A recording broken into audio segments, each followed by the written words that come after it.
नमस्कार मित्रों। पहलगांव के आतंकी हमले को 1 महीना बीत गया।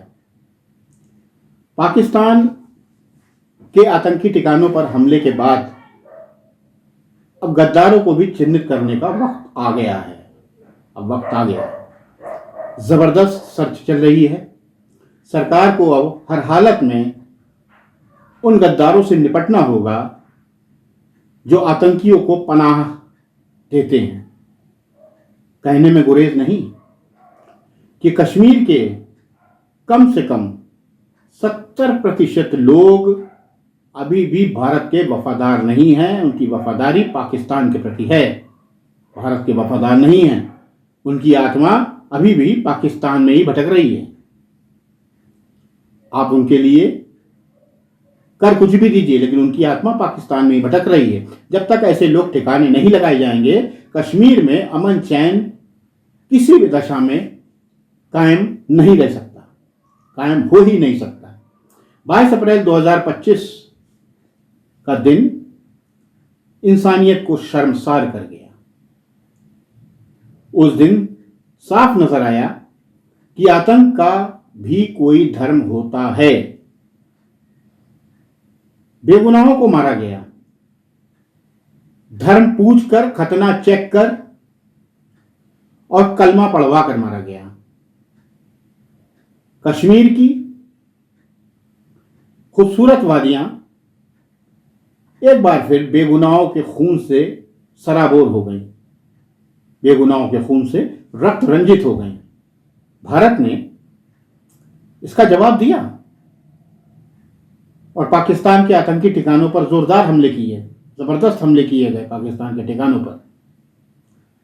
सैकड़ों खूंखार पाकिस्तानी आतंकवादी मार दिए गए। 60 के तकरीबन पाक सैनिक भी मारे गए। अचानक सीज फायर हो गया। भारत ने हमले रोक दिए। भारत सरकार की कमजोरी थी ये।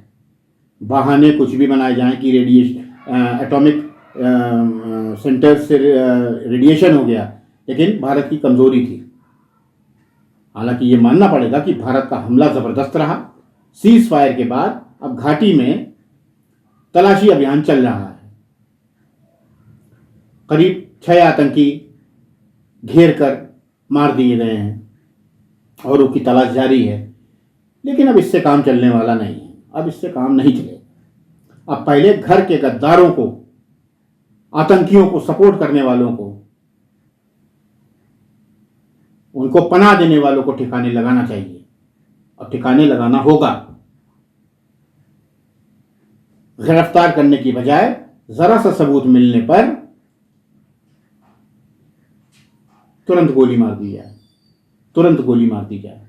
कोर्ट कचहरी के चक्कर में बिल्कुल ना फंसा जाए। घर घर तलाशी अभियान चलाया जाए। कोई दो राय नहीं, कश्मीर में अभी भी 70% से अधिक लोग पाकिस्तान के वफादार हैं। 70% से अधिक लोग पाकिस्तान के वफादार हैं। इतनी जबरदस्त फोर्स इंस्टॉलेशन, सैन्य कार्रवाई और लगातार सेना की घेराबंदी के बाद भी जिस तरह से आतंकी सक्रिय हैं, तो इससे साफ जाहिर होता है कि स्थानीय लोगों का उनको भरपूर सपोर्ट है। स्थानीय लोग इन आतंकियों को पूरा सपोर्ट करते हैं। पाकिस्तान से आए आतंकी कहीं तो ठिकाना लेते होंगे, कहीं तो सहारा लेते होंगे। कोई तो उनके रहने, खाने, पीने, दवा का इंतजाम करता होगा। कोई तो उनके लिए सूचना का आदान प्रदान, मुखबिरी करता होगा। इसके बिना तो विदेशी आतंकी का सर्वाइवल घाटी में मुमकिन ही नहीं है। वही पनाह देते हैं और वही इन आतंकियों के लिए काम करते हैं, जगह की रेखी करते हैं, मुखबिरी करते हैं, ताकि आतंकियों का काम आसान हो सके, वे अपना टारगेट हिट कर सके। 22 अप्रैल के दिन भी कुछ ऐसा ही हुआ। आतंकी 15 अप्रैल को ही पहलगाम में आ गए थे, 15 अप्रैल को पहलगाम में पहुंच गए थे, ये खुफिया रिपोर्ट है। उन्होंने आरू घाटी, एम्यूजमेंट पार्क, बेताब घाटी की रेकी की, लेकिन हमले के लिए चुना बेसरन घाटी को। और घाटियों में सुरक्षा व्यवस्था चाक चौबंद थी, सुरक्षा व्यवस्था चौकस थी। बेसरन घाटी चूंकि काफी ऊंचाई पर है और घास के मैदान की तरह है, बड़ा खूबसूरत घास का मैदान है, ऊंचाई पर होने के कारण सुरक्षा चौकसी भी अमूमन वहां पर कम रहती है। वहां उन्होंने स्थानीय लोगों का सहयोग लिया और रेकी कराई और इतनी बड़ी घटना को अंजाम दे दिया। 2500 संदिग्धों की पहचान हुई है, जबकि अभी 186 हिरासत में हैं, जिनसे पूछताछ की जा रही है। हर घर में तलाशी की जरूरत है, हर घर में तलाशी की जरूरत है। कश्मीर में बड़े पैमाने पर गद्दार निकलकर सामने आएंगे। घटना के बाद करीब 300 लोग निकलकर आए और आतंकवाद के खिलाफ जुलूस निकाला, लेकिन ये एक नाटक था। उनके जुलूस रोजी रोटी पर संभावित नुकसान के प्रति उनके आक्रोश को लेकर था। बुरहान वानी का जनाजा निकलता है तो 75,000 1 लाख की भीड़ इकट्ठी होती है उसके जनाजे में शामिल होने के लिए, और इतनी बड़ी घटना हो गई, घाटी में हो गई, और आतंकवाद के खिलाफ प्रदर्शन में कुछ 100 लोग इकट्ठे हुए, जिसमें से आधे से ज्यादा लोग खीसे निपोड़ रहे थे, हंस रहे थे। आप वीडियोस देखिए, हंस रहे थे वो कैमरे के सामने। उन्होंने कहा कि ये दिखाओ टूरिस्ट मारे गए हैं, हिंदू मारे गए हैं, ये क्यों दिखा रहे हो? मतलब यहां भी सच्चाई छिपाने की कोशिश। विपक्ष भी इसी पर जोर देता रहा। उनका तो कहना था कि धर्म पूछकर मारा ही नहीं गया है। जिन लोगों ने अपने परिवारजन खोए, रोते बिलखते वो लोग कह रहे हैं वो झूठ बोल रहे हैं। विपक्ष के ही वीडियो का इस्तेमाल पाकिस्तान कर रहा है कि धर्म पूछकर नहीं मारा गया। भारत पर काउंटर हमला करने के लिए पाकिस्तान पर हमले के बाद महबूबा मुफ्ती जिस तरह से रोई वह सबने देखा। यह कोई पहली घटना नहीं है। 14 फरवरी 2019 को जम्मू श्रीनगर राष्ट्रीय राजमार्ग पर पुलवामा जिले के अवंतीपुरा के निकट सीआरपीएफ के काफिले पर जो आत्मघाती हमला हुआ था, आप लोगों को सबको याद होगा, उसमें हमारे 40 सीआरपीएफ के जवान मारे गए थे। इसमें भी जवानों के काफिले के मूवमेंट की पूरी जानकारी स्थानीय लोगों ने ही आतंकवादियों को, आत्मघाती दस्ते को मुहैया कराई थी। तभी आत्मघाती हमला हुआ। पाकिस्तान पर पिछले दिनों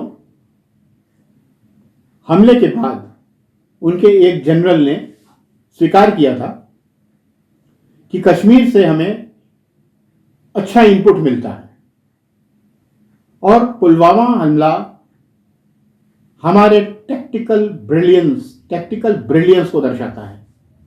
बेशर्मी देखिए, टैक्टिकल ब्रिलियंस को दर्शाता है, बेगुनाहों को कत्ल करना। यानी उन्होंने स्वीकार किया कि कश्मीर के लोग पाकिस्तान को सपोर्ट करते हैं। एक सच्चाई यह भी है कि जब तक वहां राष्ट्रपति शासन रहा,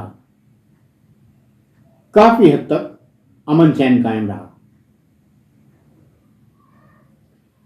हमले कम हो गए थे, लेकिन सुप्रीम कोर्ट का दखल हुआ, चुनाव कराने का आदेश हुआ, चुनाव कराए गए और नतीजा सबके सामने है। नई सरकार बनी, और अलगाववादी ताकतों को ताकत मिली, बल मिला। केंद्र सरकार को अब बहुत सख्त रुख अपनाना होगा, बहुत सख्त रुख अपनाना पड़ेगा। आतंकियों को पनाह देने वालों को पहले सबक सिखाया जाए, पहले सबक सिखाना होगा। उनके प्रति मानवता दर्शाने की कोई जरूरत नहीं है, कोई जरूरत नहीं है इंसानियत दर्शाने की। घुसकर बेदर्दी से मारा जाए। यह सही है कि कश्मीर में सभी गद्दार नहीं हैं, लेकिन कुछ हिंदुस्तानी हैं वहां पे, लेकिन मुल्क के प्रति वफादार लोगों की संख्या कम है और गद्दारों की संख्या वहां पर बहुत ज्यादा है। जब तक इनका सफाया नहीं होगा, जब तक ये पूरी तरह से खत्म नहीं होंगे, आतंकवाद को पूरी तरह से खत्म करना कश्मीर से मुश्किल ही नहीं, पूरी तरह से नामुमकिन है, नामुमकिन है। पहले इनको मारना बहुत जरूरी है। ये जो आतंकवादियों के मुखबिर हैं, गद्दार हैं, ये कानून की नपुंसकता है, ये कानून की नपुंसकता है, यह सरकार की कमजोरी। सालों से जेल में बंद यासीन मलिक, अलगाववादी नेता यासीन मलिक को फांसी नहीं दिलवा पाए हैं। 35 साल से उसका केस चल रहा है। इस समय तो वो हवाला के केस में बंद है। 35 साल से उसका केस चल रहा है। उसने भारतीय सेना के 4 जाबाजों को मौत के घाट उतार दिया था, 4 जाबाजों को मौत के घाट उतार दिया था। इस समय तो वो हवाला केस में बंद चल रहा है। इस केस की पैरवी कर, जो हमारे 4 जवान मार गिराए थे, इस केस की पैरवी कर यासीन मलिक को फांसी देनी चाहिए। इससे भी एक कड़ा संदेश जाएगा। अब शांत होकर बैठने का समय बिल्कुल नहीं है। शांत होकर बैठने की जरूरत नहीं है कि साहब हमने हमला ले लिया है, आतंकवादी ठिकानों पर हमला करके। पूरी घाटी छान डालो, घर घर तलाशी लो, जहां कोई संदिग्ध मिले उसे तुरंत ठिकाने लगाओ। गूंगे बहरे अंधे कानून के भरोसे मत बैठो, गूंगे बहरे अंधे कानून के भरोसे मत बैठो। चटपट मौके पर ही फैसला कर दो, चटपट मौके पर ही फैसला कर दो, जैसे इजराइल गाजा में कर रहा है, जैसे इजराइल गाजा में कर रहा है। गाजा में निश्चित रूप से कुछ बेगुनाह मारे जा रहे हैं, लेकिन यह कहना कि वो पूरी तरह से दोषी नहीं है, ऐसा गलत है।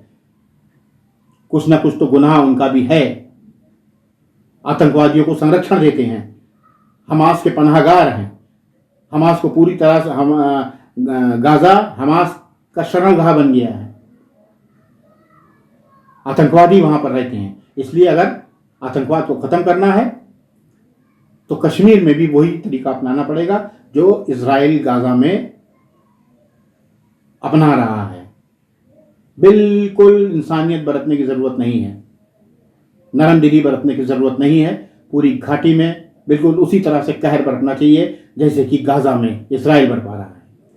जो गद्दार नजर आए तुरंत उसको ठिकाने लगा दिया जाए, वरना सर पटकते रहिए। किसी भी हालत में कश्मीर से आतंकवाद पूरी तरह से समाप्त नहीं होगा।